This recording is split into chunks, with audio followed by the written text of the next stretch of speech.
నరేష్ గారు, ఇప్పుడు పోలీస్ డిపార్ట్మెంట్లో అయ్యప్ప మాలధారణ చేసిన వారిపై వివక్ష కనిపిస్తోంది. అంటే ఇప్పుడు ఇండియాలో ఉన్న మనం భారతదేశము, హిందూ దేశము, హిందూ సాంప్రదాయాన్ని గౌరవిస్తూ కులమతాలకు అతీతంగా సెక్యులర్ దేశము, అందరూ కలిసిమెలిసి బ్రతుకుతున్నప్పటికీ హిందువుల మీద ఎందుకు ఇంత వివక్ష కనిపిస్తోంది? ఎవరన్నా విద్యార్థులు మాలధారణ చేసి స్కూల్స్కి వెళ్తుంటే యాజమాన్యాలు వాళ్ళని బయటికి పంపించేస్తున్నాయి. ఇప్పుడు డిపార్ట్మెంట్ కూడా అలాగే చేస్తుంది. పైగా దీన్ని ఏదో పెద్ద తప్పు కింద చూపించి బ్లేమ్ చేయడము, ఇప్పుడు మాల వేసుకున్న వాళ్ళందరూ వెళ్ళి పోలీస్ డిపార్ట్మెంట్ ముందు దీక్ష చేయడము, ధర్నా చేయడం లాంటివి చేస్తున్నారు. దీన్ని ఎలా చూడాలి? ఎందుకు ఇంత వివక్ష హిందువులపై? బ్రిటిష్ వాడు మనకి బ్రిటిష్ కల్చర్తో పాటు కొంత జ్ఞానాన్ని కూడా ప్రసాదించి వెళ్ళాడండి. అది ఒప్పుకోవాల్సిన నిజం. ఆ ప్రసాదించిన జ్ఞానంలో డివైడ్ అండ్ రూల్ పాలసీ అనే ఒక సూత్రాన్ని కూడా ప్రవేశపెట్టి వెళ్ళాడు. ప్రవేశపెడుతూ వాడు చెప్పింది ఏంటి అని అంటే కనుక మెజారిటీ డివైడ్స్, మైనారిటీ యునైట్స్ అని చెప్పి వెళ్ళిపోయాడండి. ఎవరైతే మందలుగా ఉంటారో వాళ్ళ మధ్య ఐకమత్యం ఉండదు, ఎవరైతే గనక తక్కువ మొత్తంలో ఉంటారో వాళ్ళ మధ్య ఐక్యత ఉంటుంది అని చెప్పాను. ఈరోజు లౌకిక దేశం అని చెప్పన్నా కూడా హిందువులు మెజారిటీ సంఖ్యలో ఉన్నా కూడా ఎందుకు హిందువుల మీద దాడులు జరుగుతున్నాయి, ఎందుకు హిందువుల వైపు వివక్ష జరుగుతుంది అని అంటే కనుక వివక్ష, దానికి కారణం ఏంటంటే కనుక ఐక్యత లేకపోవడం. ఈరోజు ఈ పోలీసు డిపార్ట్మెంట్కి సంబంధించి ఎవరైతే గనక అయ్యప్ప మాలధారణ చేసుకున్న ఇన్స్పెక్టర్ మీద చర్యలు తీసుకున్నారో ఆ తీసుకున్న వ్యక్తి కూడా ఒక హిందువే. మన రాష్ట్రాన్ని, ప్రభుత్వాన్ని పాలించే వ్యక్తి కూడా ఒక హిందువే. ఇదే ప్రత్యక్షమైన నిదర్శనం.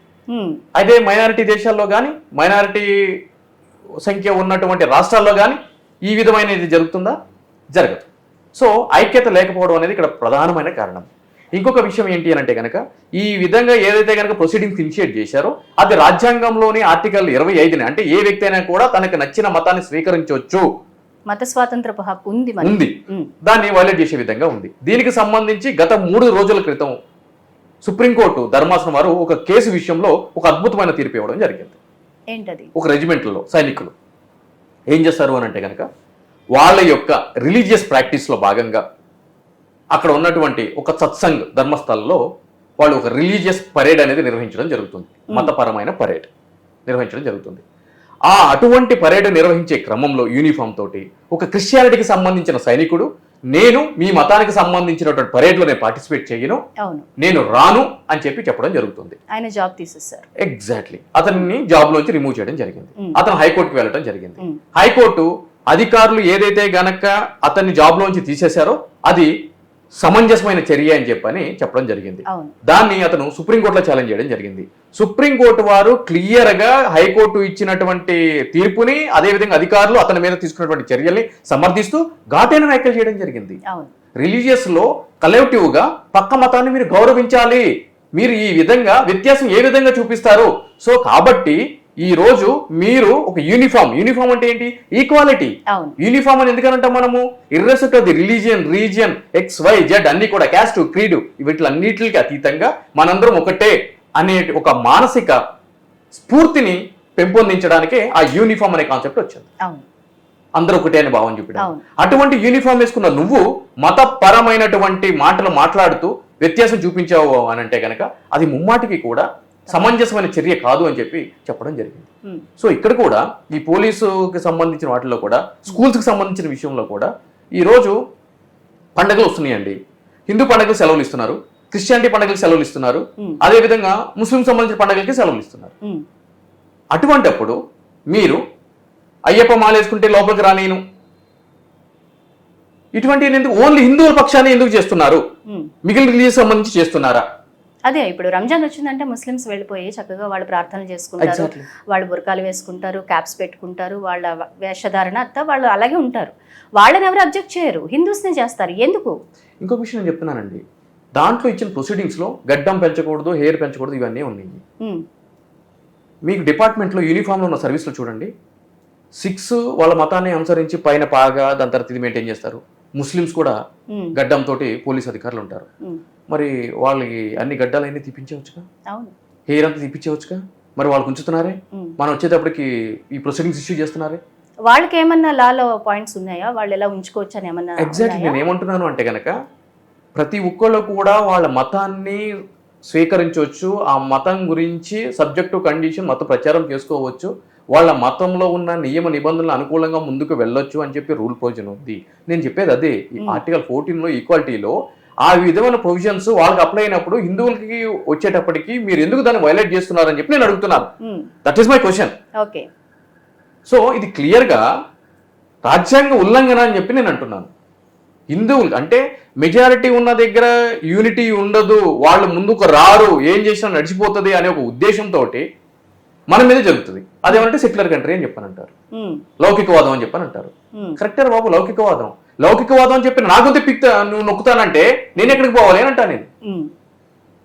అవును, ఈ రోజు లౌకిక దేశంలో హిందువులు ఎక్కువ భాగం ఉన్నారు అనేటువంటి దేశంలో హిందువుల హక్కులు హరించబడుతున్నాయి.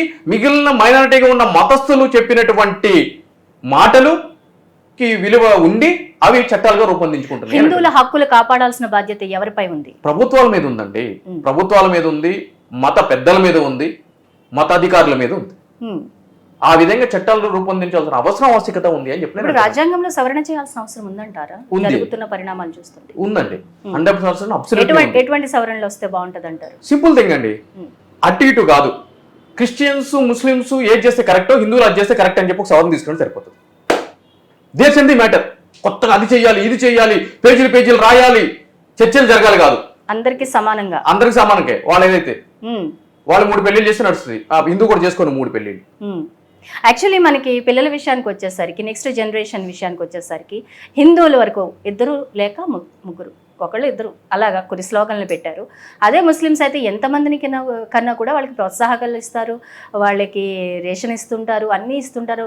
వాళ్ళు చిన్న చిన్న పనులు చేసుకుంటూ వాళ్ళు అసలు ఫ్యామిలీ ప్లానింగ్ అన్నదే ఫాలో అవ్వరు. ఎందుకంటే మాకు లేదు అది, మేము ఇలాగే ఉండామని అల్లా చెప్పాడని చెప్పి చాపకంది నీరులా వాళ్ళ యొక్క జనాభాను పెంచుకుంటూ పోతున్నారు. ఇది రాబోయే రోజుల్లో దేశానికి చాలా ప్రమాదకరం అన్న సంకేతాలు కూడా ఇస్తున్నప్పటికీ కూడా ఎవరు యాక్షన్ ఎందుకు తీసుకోవట్లేదంటే ఏం చెప్తారు? ఓటు బ్యాంక్ రాజకీయాలండి. ఏం చెప్తాం? ఈరోజు మీరు బ్యాంకాక్లో ఉన్న విష్ణు దేవాలయానికి వెళ్తాను, నాకు ప్రోత్సాహాలు రాయితీలు ఇవ్వండి అని అంటే కనుక ఏమంటారు తెలుసా? బ్యాంకాక్లో దేవుడి దగ్గరికి వెళ్తున్నావా, నువ్వు ఎంజాయ్ చేయడానికి వెళ్తున్నావు, నీకెందుకు ఇవ్వాలి? కొన్ని శ్రీలంక వెళ్తాను, అక్కడ మన శ్రీరాముడు సీతాదేవి రావణుడు నడిచినటువంటి ప్రదేశాలు ఉన్నాయి, నేను చూస్తాను, రాయితీలు ఇవ్వండి అంటే కనుక ఇస్తారా? ఇయ్యరు. ముస్లిం సంబంధించి మేము మక్కా వెళ్తున్నాము అని అంటే కనుక సపరేట్ బోర్డు కాన్స్టిట్యూట్ చేశారు, వాళ్ళకి ఫండ్ ఉంటుంది, రాయితీ ఉంటుంది, ఇవన్నీ జరుగుతున్నాయి. అదేంటండి? వాళ్ళకి సంబంధించిన ఆస్తులకి పరిరక్షణకి వక్ఫ్ బోర్డు అనేది ఉంది. హిందువులకు సంబంధించి ఏముందండి? ఎవడి ఇష్టం వస్తే వాడు కబ్జా చేసుకోవచ్చు, దున్నుకోవాలి, దున్నేవాడిదే భూమి అన్నట్టు కన్నుపడినవాడిదే భూమి అయిపోయింది. ఎక్కడుందండి రక్షణ చట్టాలు? ఎక్కడ ఉన్నాయి? ఎందుకు అని అంటే కనుక 100 మంది ఉంటారు, ఒకటి అటు వెళ్తాడు ఒకటి ఇటు వెళ్తాడు, వాళ్ళు 10 మందే ఉంటారు, యూనిటీగా ముందుకు వెళ్తారు, ఒక్క తాటి మీద ముందుకు వెళ్తారు. అది చూసి మనం నేర్చుకోవాలి. అంటే ప్రతిదీ ప్రభుత్వం చేయాలి అనేది మనం ఆధారపడుకోకుండా ఏం జరుగుతుంది, ఏ విధంగా ముందుకు వెళ్తున్నారు అనేది మనలో మనమే చేయాలి. ఎవరు కల్పించాలంటే ప్రజల అవేర్నెస్ ఎవరు తీసుకొస్తే బాగుంటుంది అంటారు? అంటే రాజకీయ అంటే లైక్ ఎలక్షన్ వచ్చినప్పుడు వాడు 2000 ఇచ్చాడు, నాకు 3000 కావాలని చెప్పి అవేర్నెస్ ఎవరు కల్పిస్తున్నారంటారు? మీరు నేను కల్పించామా? ఓకే, తినేటప్పుడు 5 కలిపి ముద్ద పెట్టి ఇట్లా నోట్లో పెట్టాలని చెప్పి ఎవరైనా నేర్పించారా? తల్లిదండ్రులు ఎవరా? మనకి ఎలా తెలిసింది? చిన్నప్పుడు నేర్పిస్తారులేండి తల్లిదండ్రులు ఎలా తినాలి అని. కొంతమంది ఎడం చేత్తో తింటుంటే కుడి చేత్తో తినాలి, ఇలా తినాలి అని తల్లిదండ్రులు అట్లా నేర్పించాలి అంటే కనుక మరి పెడదాం, ఒకటి ప్రభుత్వానికి కూడా ప్రపోజల్ పెట్టి మనము మీరు ఈ విధంగా మలుచుకోవాలి. ఎంత దౌర్భాగ్యమైన పరిస్థితిలో ఉన్నామంటే హిందూస్ని హిందూ దేశంలో కాపాడండి, మాకు హక్కులు కల్పించండి, మేము మాలలు వేసుకున్నా లేకపోతే మా గుడులను సంరక్షించుకోవడానికి, గోవులను సంరక్షించుకోవడానికి ప్రతిదానికి కూడా మమ్మల్ని గుర్తించండి అని ఒక హిందూ నోరెత్తి చాటాల్సిన సమయం వచ్చినట్టుగా కనిపిస్తోంది సమాజం. అట్లా ఎత్తిన కేసులు పెడుతున్నారు కదండి. దౌర్భాగ్యం ఏంటంటే కనుక హిందువులు పరిపాలిస్తున్నటువంటి ప్రభుత్వాల్లోనే హిందువుల మీద జరుగుతున్న దాడుల గురించి హిందువులు ముందుకు వచ్చి నోరెత్తితే గళమెత్తితే వాళ్ళ మీద కేసులు పెడుతున్నారు. అటువంటి దౌర్భాగ్యమైన పరిస్థితి ఏర్పడింది. సో ఇది చాలా విపత్తు సమాజానికి, ఇది చాలా ప్రమాదకరమైన అంశం. దీని గురించి ప్రభుత్వాలు ఆలోచించాల్సిన ఆవశ్యకత ఎంతైనా ఉంది. నరేష్ సుంకర్ గారు, SIR అనేది ఒకటి దేశవ్యాప్తంగా నడుస్తోంది. చాలా రాష్ట్రాల్లో కూడా బంగ్లాదేశీల్ని వాళ్ళని బర్మా వాళ్ళందరినీ కూడా పంపించేస్తున్నారు. మన తెలంగాణలో కూడా వచ్చే అవకాశం ఉంటుందంటారా? వస్తే ఎలాంటి పరిణామాలు ఉంటాయి? అసలు వాళ్ళందరూ ఇక్కడ ఉండడం వల్ల మన ఉద్యోగాలు కోల్పోవడం కానివ్వండి, భద్రతా లోపం కారణం కానివ్వండి, ఇలాంటి చాలా అంశాలు ముడిపడి ఉన్నాయి. సో SIR అన్నది దేశం మొత్తం అమలు అవ్వాలి అని ప్రజలు కోరుకుంటున్నారు. అది అయ్యే అవకాశం ఉందండి. ఎస్ఐఆర్ అంటే ఓటర్ల సవరణ ప్రక్రియ అండి. అవును. ఒక మాటలో చెప్పాలి, సగటు సామాన్యుడికి అర్థం అవ్వాలి అని అంటే గనక. అవును. ఏంటి ఈ ఓటర్ల సవరణ ప్రక్రియ ఏంటి అని అంటే కనుక, అసలు మన దేశం వ్యక్తి ఎవరు, మన దేశం కాని వ్యక్తి ఎవరు, ఆ చనిపోయిన వ్యక్తి ఎవరు, చనిపోకుండా ఉన్న వ్యక్తి ఎవరు, ఈ అడ్రస్లో ఉంటున్న వ్యక్తి ఎవరు, ఈ అడ్రస్ మారిపోయిన వ్యక్తి ఎవరు అంటే క్లియర్గా ప్రతి ఒక్కరు కూడా ఈ యొక్క ఎలక్షన్స్ వచ్చేటప్పుడు దొంగ ఓట్లు వేస్తూ సంఘ వ్యతిరేక శక్తుల్ని ఎన్నుకునేటువంటి ప్రక్రియ ఈ ప్రజాస్వామ్య దేశంలో జరుగుతుంది. కాబట్టి ఎలక్షన్ కమిషన్ వారు ఇటువంటి ఒక ప్రక్రియకి పూనుకోవడం జరిగింది. ఇటువంటి క్రమంలో ఎన్నో ఎన్నో ఎన్నో ఎన్నో ఎన్నో బయటికి రావడం జరిగింది. ఈ రోజు కూడా సుప్రీంకోర్టు వారు ఏం చెప్పారు అంటే కనుక, ఆధార్ కార్డుని ఒక ఐడెంటిటీ కార్డు కింద గుర్తించి ఎలక్షన్ కార్డు తీసుకున్నాము అని అంటే కనుక, మీరు ఆధార్ కార్డు తీసుకున్న పక్క దేశం వాడు కూడా ఓటర్ కార్డు ఇచ్చి అతను దేశీయుడు అని చెప్పేటువంటి పరిస్థితి వస్తుంది. ఆధార్ కార్డు అనేది సంక్షేమ పథకాలు పొందడానికి కావాల్సినటువంటి ఒక ప్రాథమిక నిర్ధారణ పత్రమే తప్ప అది ఏమాత్రం కూడా భారతదేశం యొక్క పౌరుల యొక్క ఐడెంటిటీని గుర్తించేది కాదు అని చెప్పడం జరిగింది. సో కాబట్టి ఇక్కడ మనం మాట్లాడుకోవాల్సిన విషయం ఏంటి అంటే కనుక, పక్కన పశ్చిమ బెంగాల్ వెళ్ళామనుకోండి, అక్కడ మీకు ఒక 10 మంది పర్సన్స్ని ర్యాండమ్గా పోయి షట్లు పట్టుకున్నాం అనుకోండి, దాంట్లో 6 ఎవరు వెళ్తారంటే బంగ్లాదేశ్ వాళ్ళు వెళ్తారు. ఇక్కడ ఏం జరుగుతుంది అని అంటే కనుక, ఇంకొక ప్రధానమైన విపత్తు ఉంది.